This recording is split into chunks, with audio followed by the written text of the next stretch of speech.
Ready for the episode 8? Yes. This is episode 8 in series The Spiritual Preparation of the Adult. I'm Madara.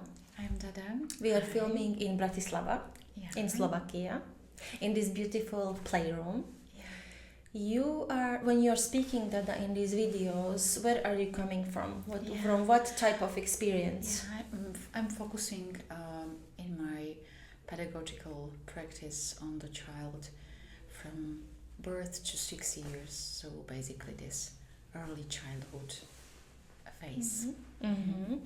And I am coming from the experience with children 6 to 12, age 6 to 12, and from my work with adults. Yes. And Dada, you need to speak louder a little bit so that people can hear you. Sure, I can do that. Yes. So we want to start with the title of the episode 8. With the title, which is The Adult's Relationship with Authority. So and control? Or that we discuss? No, it will come. So evolve out of our from our discussion. So I would. So go ahead, start with how you understand this topic, the name of the title. The topic. The word authority can be confusing. Yes, exactly. We can have like really different connections and even emotional setup or feeling strangely hearing this. And so my idea was really to ground it as fast as possible in the view from Montessori perspective. Like what do we really mean from the Montessori context, how Maria Montessori redefined authority. And I would like to start with a quote, if you agree. It's from one book from Maria Montessori called Absorbed Mind. An ordinary teacher cannot be transformed into a Montessori teacher, but must be created anew. I really love this concept because it somehow defines simply that there has to be a shift of the authority from controlling externally into moving into internal, like inner discipline, and moving from guide or controlling the children to like giving or being there for them as a service, which is like a huge shift. And so you mean that the adult's relationship with authority is that how the adults think about themselves in relation to children. So when we speak about in pedagogy, we call ourselves teacher, that we teach something to children.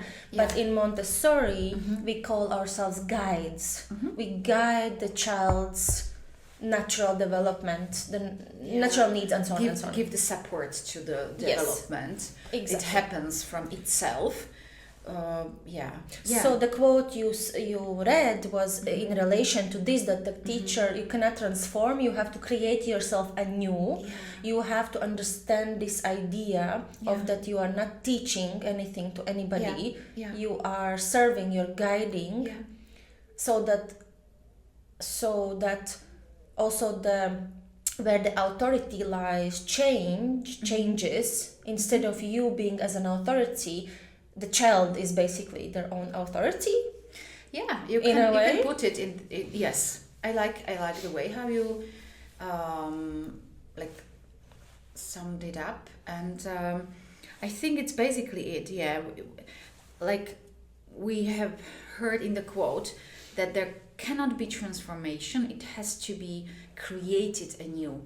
Sort of the traditional concept of the teacher is really to be the leading figure, like the center of attention and external power.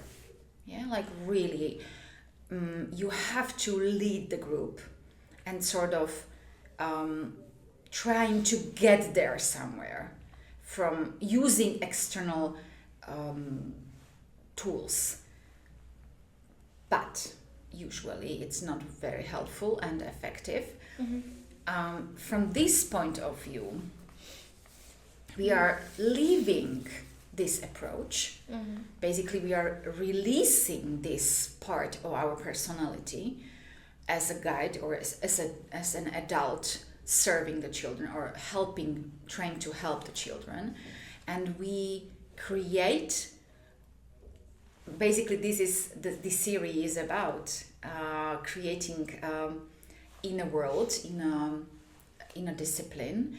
And by building this, we create a toolkit which enables us to be of service to the inner guide of the child, to the power, the wisdom in the child, which pushes him to do something or to not do something or to interest in something and maybe repeat some processes more than others. And by this, the child develops and gets closer to realization of his true potential. So, yes. So instead of being an authority to the child, feeding the child with knowledge, doing things for them, fixing their mistakes, and so on and so on. You work on yourself. You work with your inner world. You have inner discipline to step back, to see how life unfolds. Yeah, definitely. And support it when needed, for sure. Yes. That's for sure. We don't neglect children. That's not what we are talking about here. But okay, it's clear. I understand. I understand the topic. I think. Yes, I understand the topic. The adult relationship with authority. So basically what we need to explore here is what is our relationship with authority? I definitely believe that this is natural step forward because well, I don't know how about you, but I definitely came from studies of becoming a teacher in a state system. And so my journey to becoming a really true Montessorian was sort of leave my old self behind and build myself anew and really create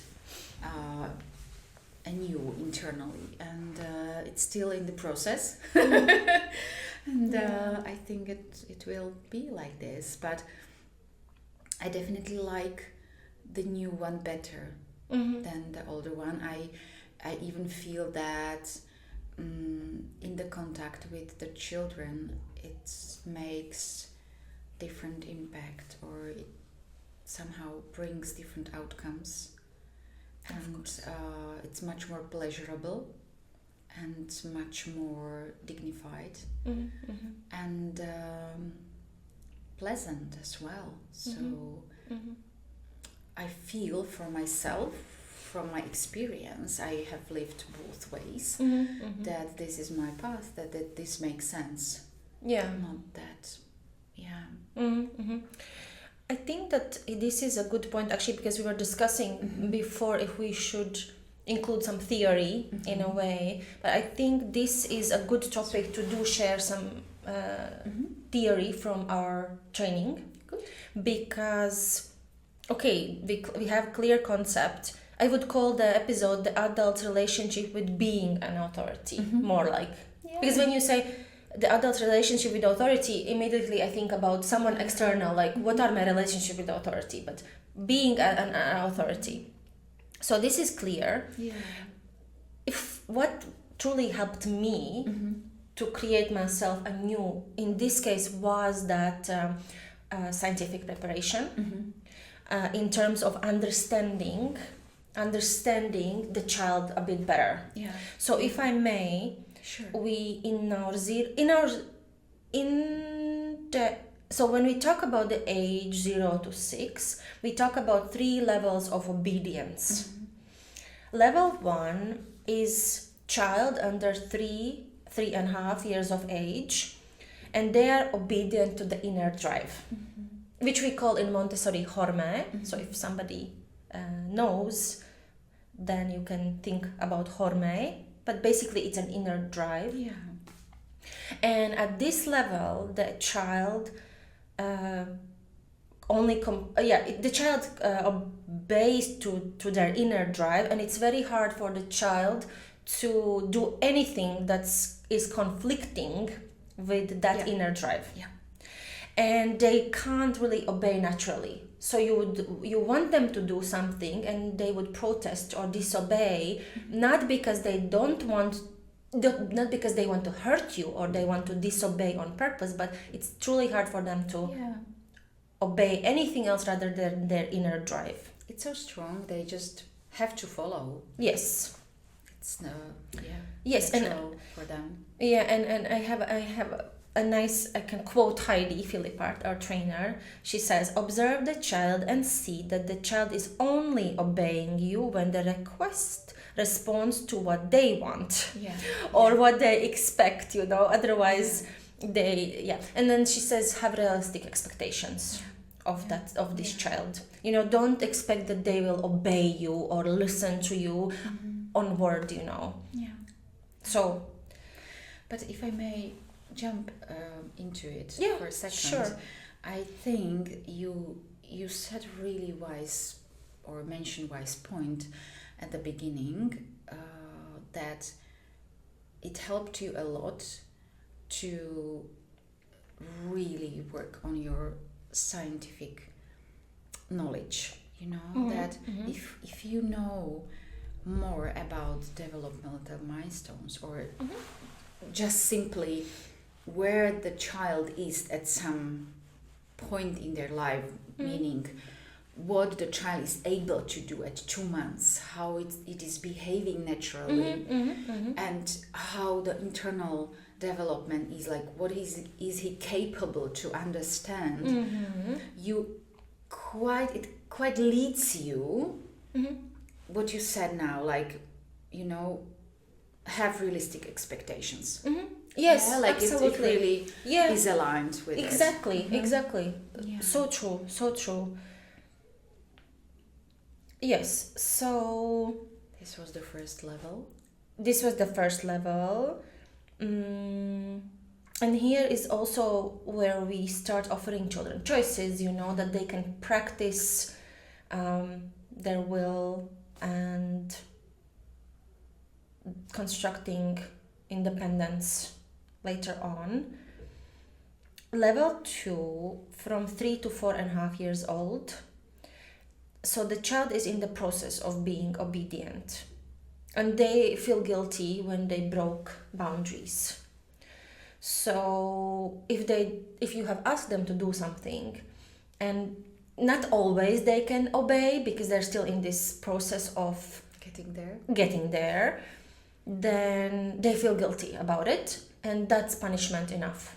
We don't have to punish this child any further because they understand that they have probably done something wrong or not as you asked, so no really need to punish them further. Just we need to understand that this is age where they are trying but just not successful always. Yes. Yeah. And the also about gray areas here, so we need to be consistent. if we say something, if we have a boundary, then we have to follow that boundary at all times. Not one time yes and one time no. And then we expect for the child, when we follow the boundary, we expect from the child to follow the boundary that time. But other times we cross the boundary ourselves or forget about it. And then the child is confused. Okay, so is there a boundary or is there not a boundary? So that's not helping them to establish this obedience. Need to be consistent. Here. Makes sense. And then after 4.5 to 5.5, we say the child is truly obedient. They take pride in following rules. They like to follow rules and point out to others if they don't. And and they also understand why, the rules are there. And we have a freedom with limits because we live together and we want to respect each other and the environment and ourselves. So like you said, we need to have realistic expectations. But one thing I want to say here, that maybe some of you will think, no, like I have never seen this, in a child. Then there are deviations. This should be the natural progression of the child in terms of obedience. This should These be three levels. These three levels. And if you don't observe them or you don't see them, then there should be a question. Okay, why? What happened? And how to, and actually going deeper into these three levels of obedience would have to be another session, because there are ways. Bless you. Sorry. There are ways how to work in these levels with children, but we will not go into that now. But maybe you can find, if you are curious how to guide your child, find out more about it. And it's important. It can be really helpful. Yes. To dive into it deeper and self-reflect then. Yes. And I want to say one more thing here, that all this, the development of obedience actually happens through action. I can't tell you when you are 4.5, now you're obedient. You hit 4.5, years of age. You are there. You need to be obedient now. How aren't you? It is through development of will. So that you can regulate yourself and you can obey, or maybe hold back your inner urges or something like that. So inner control can't be taught. It cannot be taught. I'm grateful you mentioned this, and we are now pointing at another huge topic and very important one, the will and building the will or developing the will. Yes. Which is crucial for every human being, and we can see it as adults now. Yes. That we are struggling with really being able to behave and to follow our will and really even find out what the will is, what do we want, and make the decision. Yes. So just shortly elaborating on it, the will can be practiced basically from the birth on, and it doesn't look like it, but I think to get with this thought more in contact and think about it can be like really useful. Like any moment when we are in the contact with the child, and now I'm talking about really a small baby, let's say like even 3 months old baby, we can start like look at it and trying to see what is the reaction when we, for example, offer this type of mobile compared to another one. Mobile is not a good example because people will think about mobile phone. Yeah. Use another. Okay. So it's not about mobile phone. Then so toy. Any toy which is appropriate for this age, when the first senses are starting to being in use, by holding in the hand, reacting to the sound of maybe a sound toy, which really is appropriate for this age group. And the child has an reaction. Maybe it's not really with verbs, "Mom, no, this one, I want that one," but it's showing us which one is more attractive. And from this early stage on, it develops gradually, so we maybe can get lost in the speed of life. But I think it's really important to bring this up, and I'm grateful you mentioned it, because development of will can create like two completely different people, if followed and supported or not. To clarify, maybe this what you were saying is that when we think, then if we think about being an authority for oneself, which is possible if you have a will power. So when the child is small, you might ask, okay, do you want to wear a blue t-shirt or a green t-shirt today, or a pink dress or a red dress, whatever. But later in adolescent years, it will be about, do you want to try drugs or you don't want to try drugs? And if you don't have this willpower developed, if I as an adult have done everything for you as a child, chosen for you on daily basis things, then later when you are presented with drugs, you will go with the flow. You will not be able to decide for yourself. So this authority, if you've been an authority to this child, then somebody else will be later. There won't be this inner authority. That's how I understand it. Yes, thank you. I really liked your examples, and yes, definitely. Heidi's examples? Yes, definitely. It's about serving the child, using our sort of authority, because we are adult, we are capable, we are independent. The child wants to get there, and we help him through our power and inner discipline to build the will, so he can get there. Does it make sense? Yes.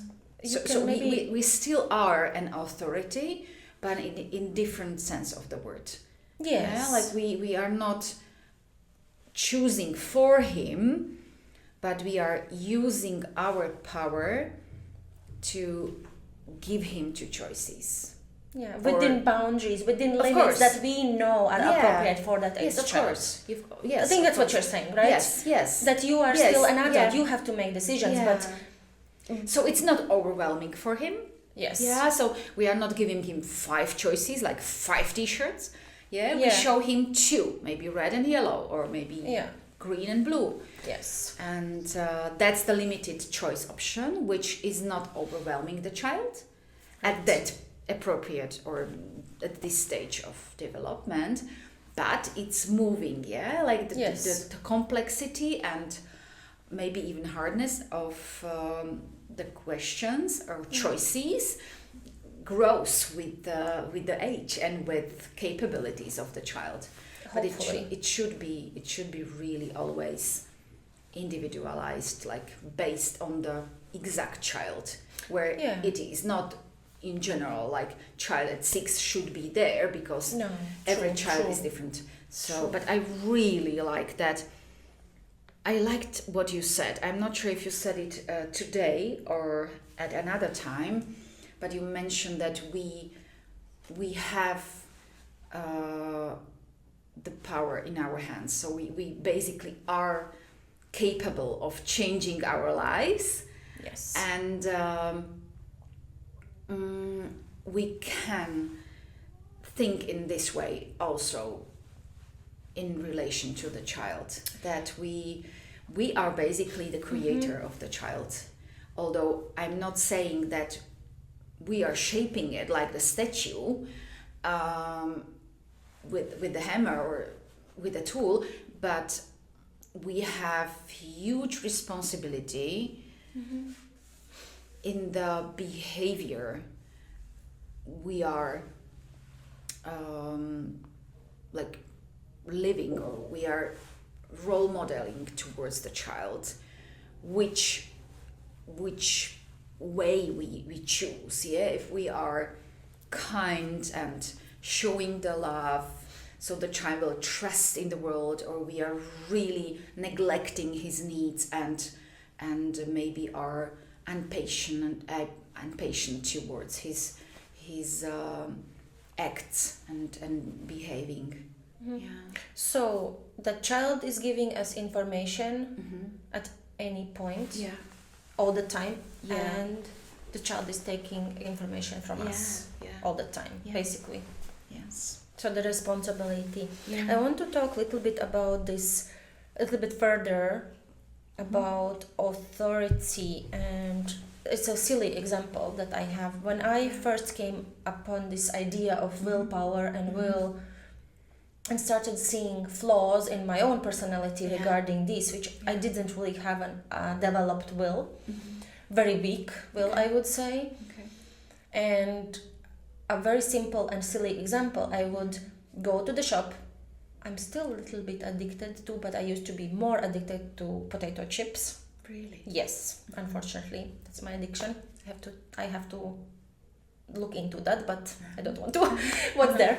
So I would go, and like here it is less, but in Latvia we have a wall of different tastes of chips, you know, and Latvian people, if you're listening, you know what I'm talking about. The best chips are in Latvia.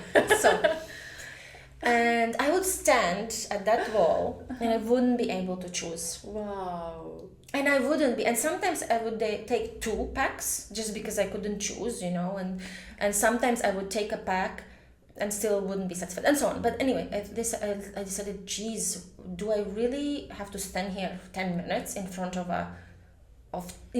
potato chips? This is insane. Okay. So I started thinking, what can I do about this? What's going on here? And then what I realized is that I am doing this, I can't make a decision because I'm afraid of consequences. I'm afraid that I'm not gonna get it right the first time. So instead of choosing anything, I would freeze and choose nothing. Because I was afraid of consequences. I understand. So when we develop our will, mistakes are a part of it, and we are not so afraid of it. When we are of those mistakes, consequences. Yes, when we are young, right? We just do it. We experiment. We recover very fast, and that's the age when to do it. That's when to allow children and young adults. Actually, should keep this attitude. Although we should be also using the wisdom and decide when it's appropriate or it makes sense. To go wild into something and not really think a little bit through. But overall, I think we hold ourselves back a lot as adults because we didn't have these experiences in childhood where we were given opportunities to practice and see that mistakes just lead to the next thing, you know. Actually, you know what? I really love your example with potatoes chips, and it reminded me sort of a similar experience I had in the past. I think it's getting better.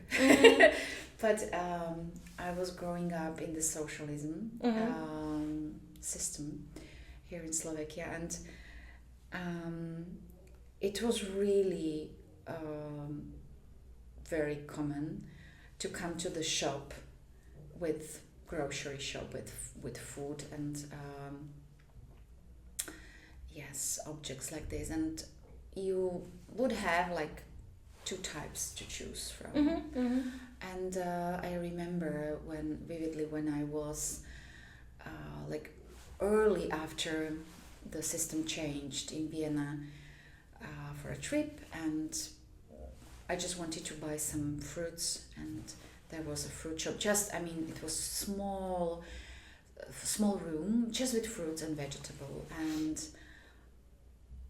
I felt something similar like you did with the chips. I couldn't choose. I was really overwhelmed, and I didn't have any sort of like background story with fruits like you had, so there was maybe a different reason for it, but I couldn't practice decision making in this relation, like with the fruits, because we just had apples. Yes. And apples.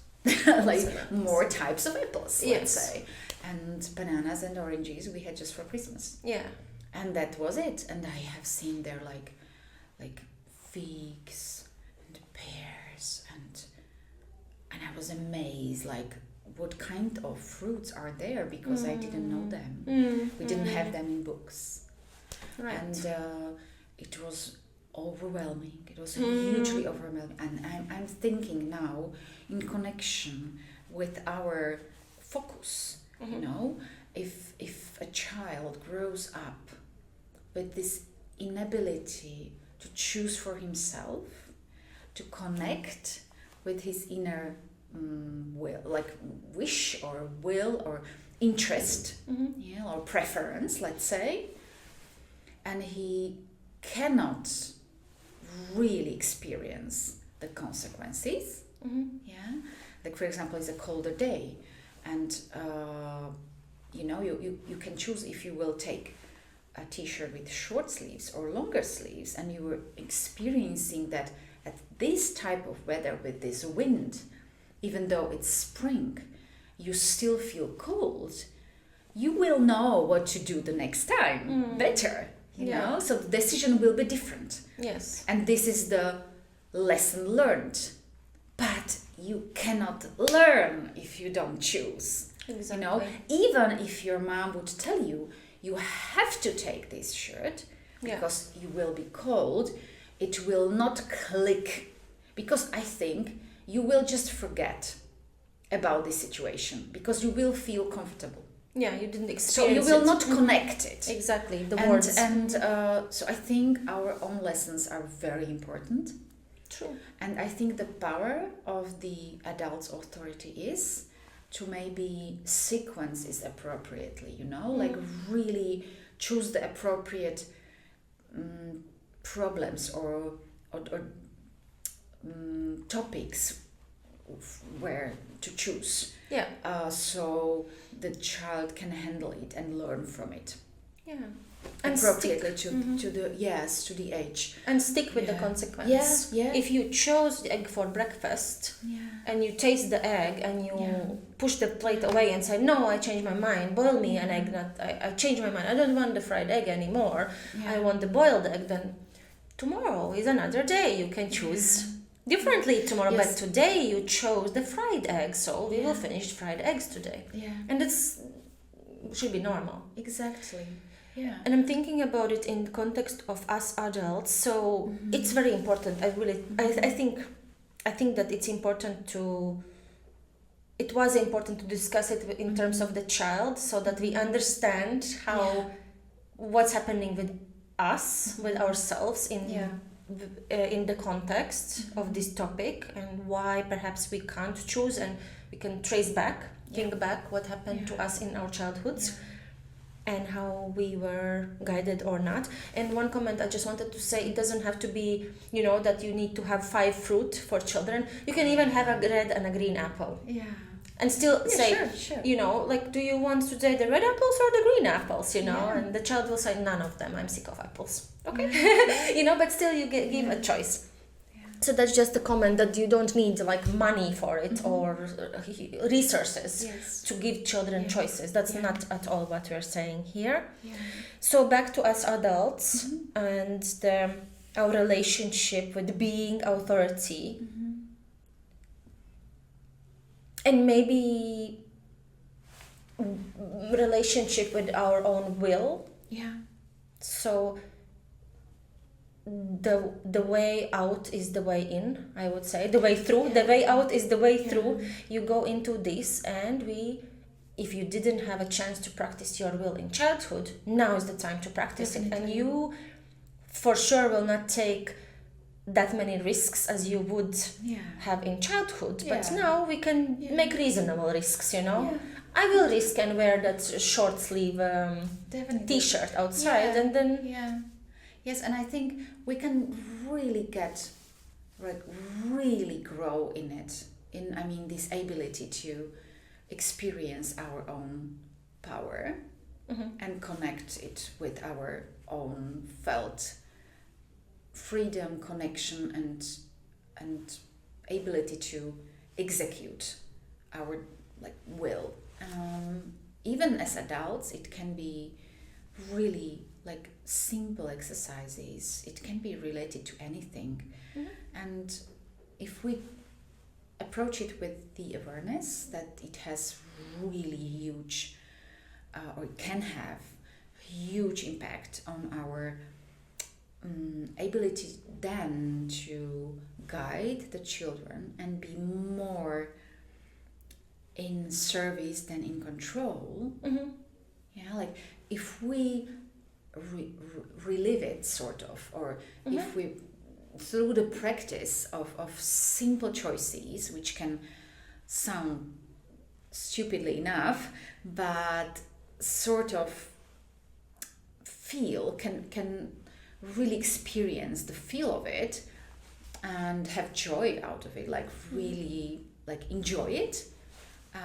It can help us then to stay aware and have the tendency to be more in service than the other way around. Than being an authority. It can sound simple, but even strange to do it. As an adult, but I think it has a power. It's not about it's because it's not only about the t-shirts or food. It's about big decisions in life. Then do I stay in an abusive relationship, or do I leave abusive relationship? And if you don't have this will developed, you will stay in abusive relationship. Sure. And that reflects, I love this saying, how you do anything is how you do everything. It's a true statement. How you do anything is how you do everything. So if you can't decide about chips, you will not be able to decide about relationships, about money, about jobs, to stay in a toxic environment or leave a toxic environment, and so on and so on. It's the same. I love it. It's the same. Thank you. It can be even our conclusion for this. Yes, I think let's finish up today. And do you wanna say? Yes, I can. Yes, read the closing reflection. Yes. Let's do it. So, for us all, am I guiding the child or managing my own discomfort? Am I guiding the child or managing my own discomfort? How? What can you explain a bit here? How to think about it? I think you could translate it are you in service of the child, or are you in control? Or are you really pushing him to do what you feel is the best for him? Because you are in discomfort with some of that stuff. For example. Probably in all cases. Yeah. Okay, yes, got it. So that makes more sense when you paraphrased it. Yeah. Okay. So let's think about it. Yeah. Thank you. Thank you, Dada.